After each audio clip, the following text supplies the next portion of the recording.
Hi guys, let's talk about analysis. So, let me switch these, sorry. There we go. The reason that I have this picture on the PowerPoint here is because the idea of analysis is choosing one lens to look at something through, to then break a work into its pieces and see how that lens influences what you learn.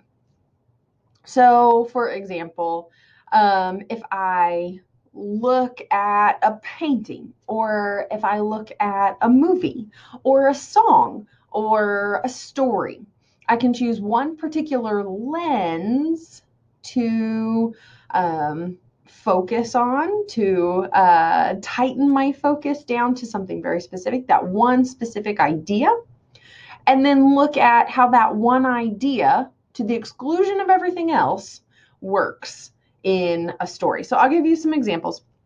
But the reason that I like this particular picture is if you've been to an eye doctor before, you know they put these things on your face, just like this.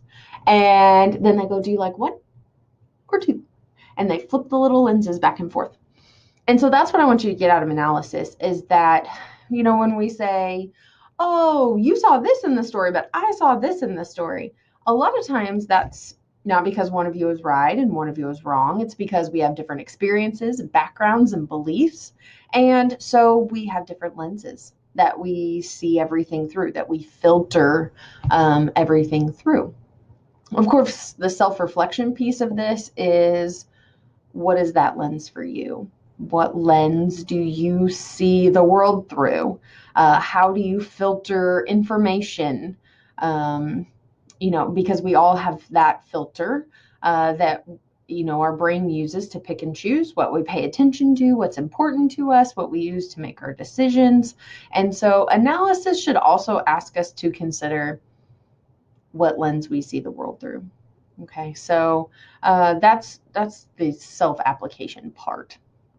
As a researcher, analysis is what we use when we have all these facts and we're trying to figure out how to fit together. What lens am I going to choose so that I can break things into parts and analyze them? Okay, so analysis is figuring out, okay, I'm going to focus on this part of an issue, and I see that some of the people see things this way with this lens, and some people see things this way with this lens. So that's where analysis works for you as an academic, as an educated person, is being able to sift through things, understand how we can group them together based on different perspectives, and then figure out what that means for us, okay, and how we can use that. So again, definition of analysis is studying the parts of something. Now, this can be anything: art, writing, music, song, a particular issue, even. Okay, and that's what you do with a research paper many times. So, it's using a particular lens to break something into its parts and then try to understand how it works and why this matters. I think of my son when I think of analysis. Because anytime he gets a new toy, the first thing he has to do is sit, and he has this very mechanical, engineering kind of mind. And so when he gets a new toy, he sits and thinks about, okay, what makes the wheels move in here, and how does this move this, and how do they fit together, and why is it that it was made this way, and what is he doing? Well, he's analyzing the toy. My daughter's totally different. She sees things through a different lens. And so for her, she looks at, what is its meaning to her? How does this help her? Can she use it to play with her brother, so that it's very relational for her? So she looks at a toy very differently. She also has lots of stuffed animals, and my son has one and has no interest in any of the others. And some of that's just because their lenses about life are very different. Elsie loves science, and so she wants to understand, sort of at a molecular level, what is this made of? Oh, this toy is made of plastic, but why, Mom? Why is it made of plastic? What if they had made it out of something else? What are the possibilities? So those lenses in our lives that we use influence the way we look at things, the way we break them into parts, what matters to us. So that's where this becomes really important. So to write an analysis, you need some kind of definition or criteria. When we talk about analysis, usually we talk about a lens. Okay, so it could also be whatever lens you want to choose. Okay, to then break something down and focus on just that one idea. All right, so to write an analysis paper, you need some kind of lens. Sometimes we call it an analytical tool. Sometimes we call it a criteria. They all mean the same thing. What is the one idea you're going to focus on? Okay, a truth, a principle, a definition. This is where literary theories come into play. What maybe a particular theory. Okay, so you will need to be able to explain what perspective, what lens you're going to be using, and then you need to apply it to, in this case, we're doing literary analysis, so you need to apply it to the story we're going to read, okay? And then you need to find examples in the story where your particular lens can be applied. If you choose feminism and nobody in your story is a female, that's a problem. So you do have to choose an appropriate lens for the story that you're going to be doing, unless you want to choose feminism and talk about how the author must hate women because he doesn't use any female characters. That could be an interesting thought too. So you're going to choose examples from the story where you could then apply this lens. So you can't choose a lens that doesn't at all apply to the story. That wouldn't work. All right. So when I apply one theory to a story, what do I learn? Okay, that's my so what. What is the deeper meaning we learn when we apply this particular lens? So what are we supposed to learn as the reader of your paper because you have done this work, because you have said, okay, this theory applied to this story teaches us this idea. Sometimes people talk about English teachers like, who cares if the kid's shirt was blue? Well, but what your teacher is trying to teach you to do is to analyze, to say, oh, this kid's shirt was blue, but this other kid's shirt was black. And because this kid's shirt was blue, we know he's the good guy. And this kid's shirt was black, so we know he's the bad guy. So when we apply a particular lens, in this case, it would be symbolism, to a particular story, what do we learn? That one character is good, one character is bad. So that's kind of how that works. So there's 3 steps to coming up with a thesis for this paper. Choose a lens, see how it applies to your story. What do we learn? Okay, so then let's talk about thesis statements. To write a thesis for this paper, you're going to need a couple of things. Number 1, you're going to need the title of the story. And because we're going to do a short story, you would put that in quotation marks. 2, we need an author. Just like always, title and author. And then your so what here is going to be, what do we learn? What tool are you using? And what do we learn because you have done this analysis? Okay. By the way, don't just tell me that, this story has feminism. That's not a so what. Okay. You have to tell me what we're supposed to learn about feminism from the story. Okay. So how do you put this paper together? Well, in the introduction, you're going to tell us a little bit about whatever lens tool you have chosen and what story you're going to be analyzing. Okay. We don't need a long summary. Assume we have read it. Okay.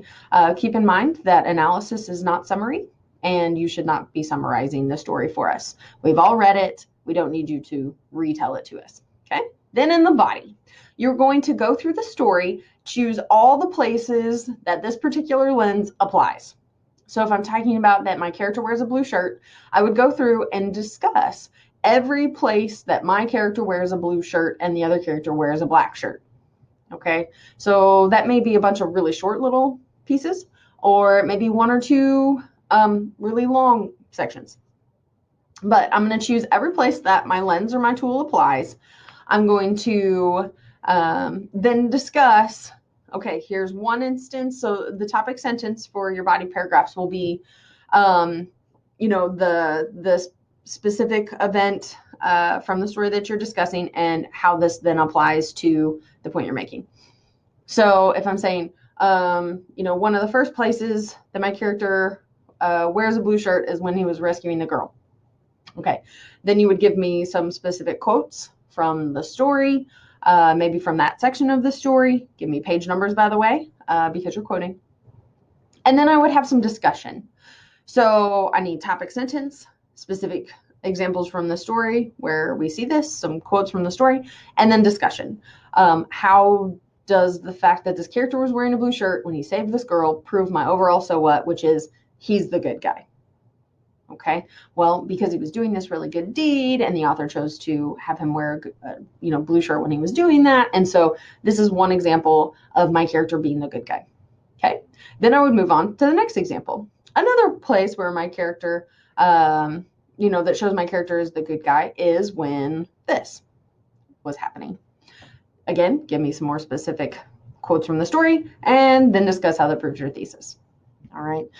So this is really driven, each body paragraph, by a different moment in the story where you could apply your lens. Typically, how we organize this then is chronologically through the story, starting from beginning to end. By the way, make sure you cover the whole story. If there, is one example at the beginning of the story and one example at the end of the story, if you only give me the one from the beginning, I'm going to say, but what about all these others? Do they just not prove your point, or you were just too lazy to get all the way through the story?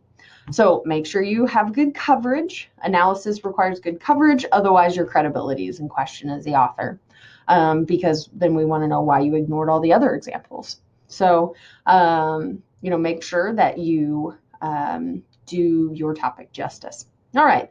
In the conclusion, then, when you wrap it up, this is when you really drive home your so what.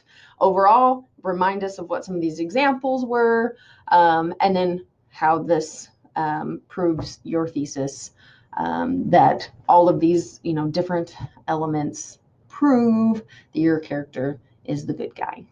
Okay. I have students ask how many body paragraphs. Honestly, that depends on your topic.